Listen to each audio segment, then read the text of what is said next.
Hello students, welcome back to my YouTube channel Biology with Shuchita and I am your educator Shuchita. आज का जो topic हम लोग शुरू करने जा रहे हैं वो है मॉर्फोलॉजी ऑफ क्रोमोसोम। मॉर्फोलॉजी का मतलब क्या है? एक्सटर्नल अपीयरेंस, मतलब क्रोमोसोम का एक्सटर्नल अपीयरेंस कैसा होगा। पहले देख लेते हैं इसका साइज, क्रोमोसोम का साइज। तो डिफरेंट स्पीसीज में डिफरेंट साइज क्रोमोसोम होना चाहिए, लेकिन अप्रोक्सीमेटली इसका लेंथ होता है 0.2 से 50 म्यूएम के अंदर और इसका जो रेडियस होना चाहिए वो होते हैं 0.2 से 20 म्यूएम के अंदर। लेकिन इन साइज को छोड़ के भी कुछ जायंट साइज क्रोमोसोम भी दिखने को मिलता है, जैसे कि लैम्ब्रश क्रोमोसोम एंड पॉलीटिन क्रोमोसोम, जो कि आने वाले वीडियो में हम लोग कवर करेंगे। तो इधर थोड़ा इंफॉर्मेशन देख लेते हैं अबाउट लैम्ब्रश क्रोमोसोम कि कहां मिलता है ये लैम्ब्रश क्रोमोसोम। ये लैम्ब्रश क्रोमोसोम कुछ vertebrate oocyte, mainly amphibian oocyte में देखने को मिलता है और जो पॉलीटिन क्रोमोसोम है वो इंसेक्ट्स में दिखने को मिलता है। इधर इन दोनों का डायग्राम दे चुके हैं हम। इधर इन दोनों का डायग्राम दिया गया है जिसको अभी हम लोग कवर नहीं करेंगे, आने वाले वीडियो में कवर हो जाएगा। नेक्स्ट स्लाइड पे मूव करते हैं। देखिए यहां से हम लोगों का ये मॉर्फोलॉजी ऑफ क्रोमोसोम का जो असली टॉपिक है वो स्टार्ट होने जा रहा है। जैसे कि ये क्रोमोसोम कब देखने को मिलता है?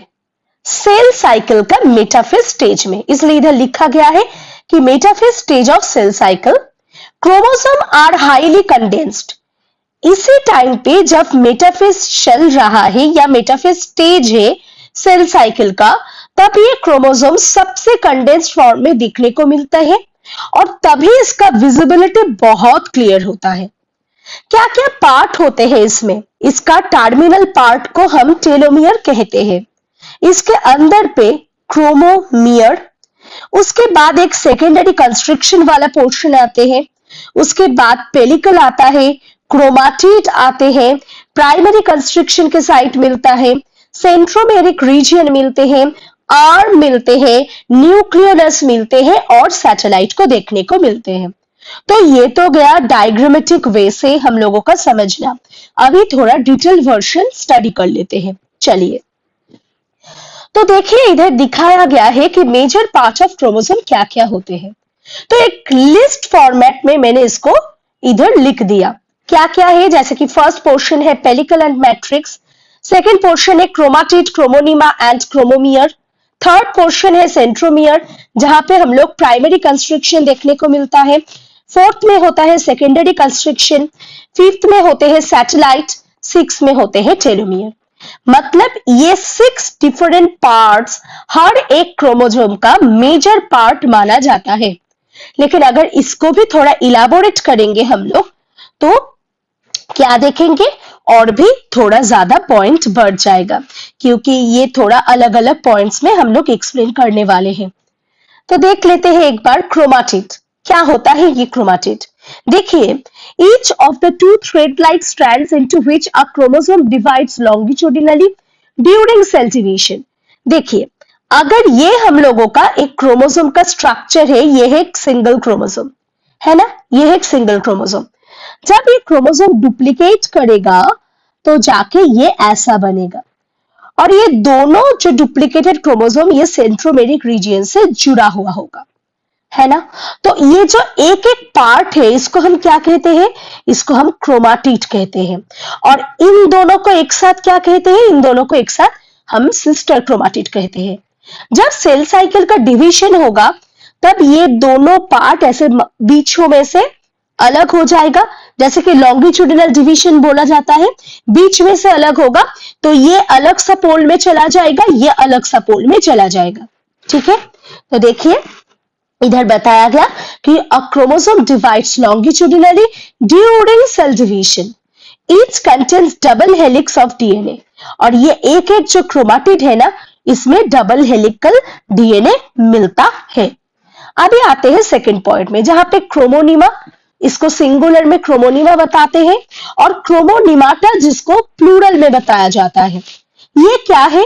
ये एक coiled mass of threads है visible within the nucleus at the start of cell division. जब सेल डिवीजन स्टार्ट होता है तब जाके ये स्ट्रक्चर क्रोमोसोम के अंदर दिखने को मिलते हैं। ये एक कॉइल्ड टाइप का क्रोमाटिन माना जाता है जो कि कैसे दिखता है, थ्रेड की तरह दिखता है। ये कॉइलिंग के ऊपर बेस करके ये क्रोमोनिमा को हम लोग दोनों पार्ट में डिवाइड कर सकते हैं, जैसे कि एक है पैरानेमिक कॉइल और दूसरा है प्लेक्टोनेमिक कॉइल। तो पहले आ जाइए समझ लेते हैं ये पैरानेमिक कॉइल और प्लेक्टोनेमिक कॉइल क्या चीज है। देखिए इधर एक डिफरेंस दिया गया, लेकिन डिफरेंस से पहले थोड़ा बहुत हम डायग्राम में फोकस कर लेते हैं। क्या दिखा रहा है, इधर एक कॉइल ऐसे मूव कर रहा है ना, ऐसे मूव कर रहा है और उसका ही साइमल्टेनियस और एक कॉइल ऐसे पैरेलली मूव कर रहा है। मतलब दोनों में कोई इतना अच्छा लगाव नहीं है कि दोनों एक साथ रन करेगा, बस देख के ऐसा लग रहा है कि हाँ एक के ऊपर एक है, मतलब इन दोनों में ज्यादा लगाव नहीं है। लेकिन इधर देखिए ये जो कॉइलिंग है, एक अगर ऐसा मूव कर रहा है तो दूसरा उसको एकदम ऐसे करके घेर रहा है, मतलब कुछ हेलिकल स्ट्रक्चर ये फॉर्म कर रहा है।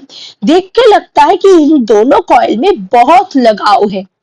तो याद रखना जहां पे ये कॉइलिंग थोड़ा ज्यादा अच्छे से नहीं होगा, लूजली कॉइल होगा, उसको हम पैरानेमिक कॉइल बताएंगे, और जहां पे ये लगाव या ये कॉइलिंग ज्यादा अच्छे से होगा या टाइटली होगा उसको हम प्लेक्टोनेमिक कॉइल बताएंगे।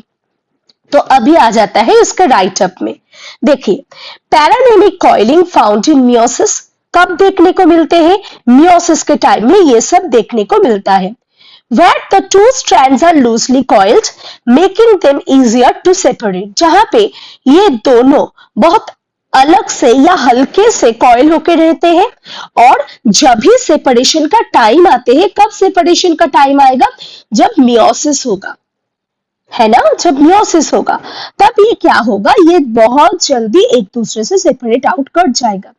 और प्लेक्टोनेमिक में क्या होता है, plectonemic coiling takes place during mitosis, ये माइटोसिस के टाइम पे दिखने को मिलता है, in which sister chromatids are tightly coiled upon each other and are not easy to separate। तो माइटोसिस के टाइम में इसको बहुत अच्छे से सेपरेट नहीं किया जा सकता, मतलब इन दोनों बहुत टाइटली कॉइल्ड होता है। तो मतलब क्या समझ में आ गया कि पैरानेमिक कॉइलिंग लूजली कॉइल्ड होगी एंड प्लेक्टोनेमिक कॉइलिंग बहुत टाइटली कॉइल्ड होगी। अभी आते हैं नेक्स्ट सेगमेंट में, जहां पे हम लोग देखते हैं chromomere, one of the serially aligned bits or granules of a eukaryotic chromosome resulting from local coiling of continuous DNA thread। जब भी किसी सीरियल अरेंजमेंट ऑफ बीड्स ऐसे करके दिखने को मिलते हैं जो कि थ्रेड लाइक अपीयरेंस देते हैं, उसको हम क्रोमोमियर कहते हैं, जो लोकल कॉइलिंग शो करते हैं, मतलब जहां पे ये प्रेजेंट होगा वहीं पे जाके कुछ ना कुछ ऐसे करके कॉइल बना देगा। अभी आते हैं नेक्स्ट पे, प्राइमरी कंस्ट्रिक्शन और सेंट्रोमियर। ये क्या होता है, the primary constricted region on each chromosome is called centromere. जहां पे भी हम कहीं देखते हैं कि ऐसा प्राइमरी कुछ साइट दिखने को मिलता है, मतलब ऐसा कुछ कंस्ट्रिक्शन होते हैं, वहां पे ही हम लोगों का सेंट्रोमियर डेवलप कर जाता है, जिसको हम सेंट्रोमियर भी कह सकते हैं या प्राइमरी कंस्ट्रक्शन भी कर सकते हैं। They are mainly heterochromatic region of chromosome. ये क्रोमोसोम की क्या है, हेटेरोक्रोमैटिक रीजियन है। Next secondary constriction. ये सेकेंडरी कंस्ट्रक्शन क्या है, देखिए जो हम लोगों का क्रोमोसोम का स्ट्रक्चर होगा उसमें दोनों कंस्ट्रक्शन दिखने को मिलेगा। एक को बताया जाता है प्राइमरी, जहां पे हम लोगों का सेंट्रोमियर होगा, और दूसरा होता है सेकेंडरी, जिसका एंड में सैटेलाइट क्रोमोसोम प्रेजेंट होगी, और ये जो साइट है इसको हम एनओआर के नाम से जान पाएंगे, जिसको बताया जाता है न्यूक्लियोलर ऑर्गेनाइजर रीजियन। इसका काम क्या है, इसका फंक्शन क्या है, वो हम आगे जाके देख सकते हैं। और एक चीज ध्यान रखने वाली है, जैसे कि अगर एनाफेज के टाइम में क्रोमोसोम का सेपरेशन होगा तो वो सेपरेशन कहां से होगा? ये जो प्राइमरी कंस्ट्रक्शन है, ये प्राइमरी कंस्ट्रक्शन सेंट्रोमियर से इन दोनों का सेपरेशन होगा। लेकिन यहां से किसी सेपरेशन नहीं होगा, ये सिर्फ न्यूक्लियोलर ऑर्गेनाइजर सेंटर की तरह काम करेगा। ये इंपॉर्टेंट है। द कंस्ट्रिक्टेड और the narrow region found at the only point of the chromosome other than that of the centromere it marks the site of a nuclear organizer region. जो भी बताया गया वो ही राइटअप में इधर दे चुके हैं हम। अभी नेक्स्ट आते हैं सैटेलाइट्स पे। मैंने अभी क्या बताई कि सेकेंडरी जो कंस्ट्रिक्शन होगा उसका एंड पार्ट को हम सैटेलाइट क्रोमोसोम के नाम से जानते हैं। जैसे कि ये डायग्राम में देखिए, ये है हम लोगों का न्यूक्लियोलस वाला एरिया, या सेकेंडरी कंस्ट्रक्शन भी इसको मानते हैं। इधर भी हम सेकेंडरी कंस्ट्रक्शन इसको मानते थे। तो इसका एंड पोर्शन होगा satellite. The part of the end of a chromosome that is separated from the rest of the chromosome by secondary constriction। तो एक secondary constriction होगा, बाकी क्रोमोसोम से इसका साइट को ये अलग कर देगा। अभी आते हैं किसमें? टेलोमियर में। किसमें आ चुके हैं हम? टेलोमियर में। हर एक क्रोमोसोम का जो भी टर्मिनल पार्ट होगा उसको हम टेलोमियर के नाम से जानेंगे। ठीक है, देखिए, the specific DNA protein structures found at both ends of each chromosome. देखिए, इसमें भी होगा और सैटेलाइट को छोड़ के इसका जो टर्मिनल एंड है इसमें भी टेलोमियर होगा। हर एक एंड में ही टेलोमियर माना जाएगा क्रोमोसोम का टर्मिनल एंड में। अभी आते हैं नेक्स्ट स्लाइड में, जहां पे जितना भी स्ट्रक्चरल पार्ट अभी तक हम लोगों ने पढ़े हैं क्रोमोसोम के बारे में, उन सभी का फंक्शन भी इधर दे चुके हैं। थोड़ा याद कर लेते हैं। चलिए देखिए, functions of different parts of chromosome, जिसमें पहले आते हैं chromatid, an essential role in cell division, ensuring the accurate division and distribution of chromosome to new daughter cell। तो ये क्रोमाटिड क्या काम करते हैं? ये बहुत एसेंशियल रोल प्ले करते हैं सेल डिवीजन में। किस टाइप का सेल डिवीजन? ताकि सेल डिवीजन के बाद क्रोमोसोम का एक्यूरेट डिस्ट्रीब्यूशन हो उसका डॉटर सेल में। सेकेंड आते हैं क्रोमोनिमा। क्रोमोनिमा क्या करते हैं? Are gene carriers and help in maintaining chromosome structure। Chromonema किस काम के लिए जाना जाता है?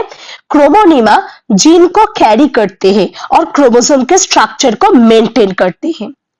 थर्ड आते हैं क्रोमोमियर पे। They are known as structural subunit of a chromosome. ये स्ट्रक्चरल सब यूनिट के अंदर आते हैं। The arrangement of chromomere structure can aid in control of gene expression. Chromomere किस काम के लिए माना जाते हैं या किस काम के लिए जाने जाते हैं? ये जीन का एक्सप्रेशन को रेगुलेट करता है। मतलब बहुत ही इंपॉर्टेंट फंक्शन है, हर एक पार्ट का है, इसका भी है। अभी चलते हैं नेक्स्ट स्लाइड की तरफ, जहां पे हम लोग प्राइमरी कंस्ट्रक्शन को देखेंगे। मैं पिछले ही जब स्लाइड को रन कर रही थी तब एक चीज आप लोगों को बताई थी कि जो ये प्राइमरी कंस्ट्रक्शन होगा उसी जगह को हम सेंट्रोमियर भी मान लेते हैं, है ना? तो देखिए, this divides the chromosome into two parts and each part is called an arm. मतलब इसको अगर बीच में से हम लोग रख देते हैं तो इसका अपर पार्ट एक आर्म होते हैं, उसका लोअर पार्ट भी एक आर्म होते हैं। लेकिन ये अपर पार्ट लोअर पार्ट से नहीं जाना जाता, ये जाने जाते हैं या पहचाने जाते हैं short arm and long arm के नाम से। जो शॉर्ट आर्म होंगे उसको हम पी आर्म बोलते हैं, जो लॉन्ग आर्म होंगे उसको हम क्यू आर्म बोलते हैं। ठीक है, तो इसका डिस्क्रिमिनेशन कौन करता है? इसका डिस्क्रिमिनेशन प्राइमरी कंस्ट्रक्शन करते हैं। अभी आते हैं सेकेंडरी कंस्ट्रक्शन पे। इधर याद कीजिए कौन सा इंपॉर्टेंट पॉइंट था? न्यूक्लियोलर ऑर्गेनाइजर रीजन, याद है ना? अभी उसका फंक्शन जानेंगे हम लोग। देखिए, it marks the site of a nucleolar organizer region, a region containing multiple copies of 18As and 28S ribosomal genes। कुछ जाना पहचाना सा लग रहा है क्या ये 18S 28S? बिल्कुल, आप लोगों ने बिल्कुल सही सोचे कि ये 18S एंड 28S अल्टीमेटली जाके राइबोसोम को बनाएगा। मतलब ये क्या करते हैं, that synthesize a ribosomal RNA required by ribosome, जो कि काम पे कहाँ लगेगा, ट्रांसलेशन के टाइम पे ये सब कुछ काम पे लगेगा, डिकोडिंग करेगा, है ना, हम लोगों का प्रोटीन का डिकोडिंग करेगा। तो उसका सिंथेसिस कहाँ से हो रहा है, ये एनओआर साइट से हो रहा है, जो कि प्रेजेंट है सेकेंडरी कंस्ट्रक्शन के जगह पे, और जो किसका डिस्क्रिमिनेशन करते हैं, सैटेलाइट क्रोमोसोम का।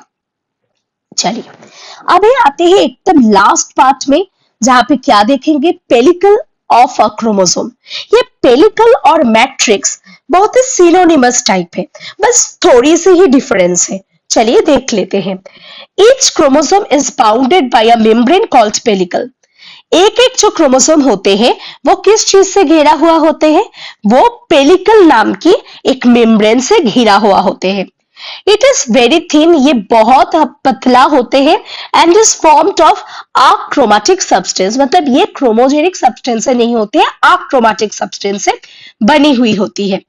This membrane encloses a jelly like substance, है इसको किस चीज से एनक्लोज किया जाता है, इसको जेली लाइक सब्सटेंस से एनक्लोज किया जाता है। तो ये जो जेली लाइक सब्सटेंस है, इसको ही हम लोग मैट्रिक्स के नाम से जानते हैं।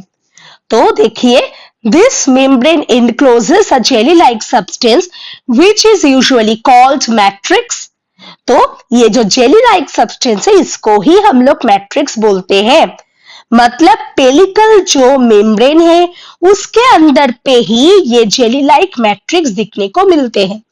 तो in the matrix chromonemata is present, और उसी मैट्रिक्स साइट में ऐसे ऐसे करके हम लोगों का क्रोमोनिमाटा दिखने को मिलते हैं। मैट्रिक्स के अंदर मिलते हैं क्रोमोनिमाटा। तो इधर थोड़ा और अलग से हमने मैट्रिक्स को दिखाए हैं, जहां पे क्या बताया जा रहा है, it is a jelly like substance present inside the pellicle. Thank you for your patience. Please do subscribe and share with your friends, and press the bell icon for further notification. And here something is new. You can connect me with this Telegram channel. The channel name is Biology with Shucheta. The link is also given on the description box. Thank you.